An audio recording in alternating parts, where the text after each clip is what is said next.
Good morning or good afternoon or good evening to all you folks. This is Scott Gillum for the SquawkBox short video for Tuesday, January 2nd.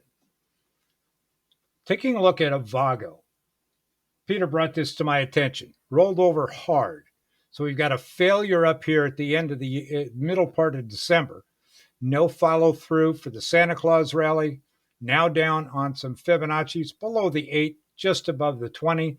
That 21 EMA looks like the target for the downside.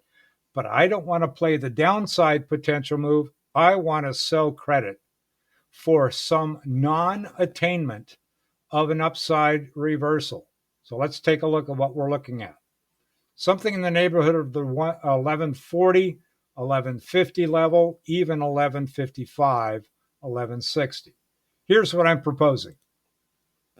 If we take a look at this January 12, 1150, let's go to the table itself. January 12, 1150. This is just inside, or pardon me, just outside of one standard deviation, giving me a lot of protection in that 68% of the implied movement.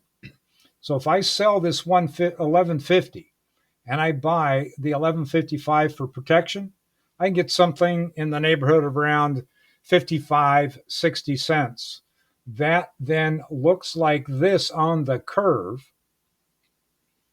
I don't run into problems until we get back up to 1150, and then I have to take action. And I have now got over an 86% probability of keeping some profit. I think we've got a probability of keeping all of the profit. So here's your trade. Sell the Jan 12 1150 call and then protect that unlimited risk by buying an 1155 call for around 55 cents. Trade works until we get up here to the 1150 level, and that is 100% retracement on Broadcom. So there's your video for 2 Jan 2024. Bear call credit on AVGO.